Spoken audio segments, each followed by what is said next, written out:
तेरा रिस्क है तेरा निवाला, तेरा रिस्क है तेरा निवाला, सुबहाना रब्बी लाला, तो हमसे राजी हो जा अल्लाह, तू राजी हो जा अल्लाह, ओ मेरे अल्लाह अल्लाह अल्लाह। कांटों में घिरे हैं हम, फूलों की तरफ कर ले।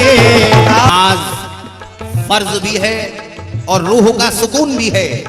ज़बां महकती है अल्लाह के बयान के बाद।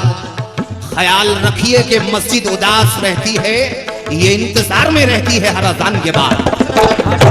कांटों में घिरे हैं हम, फूलों की तरफ कर ले मौला।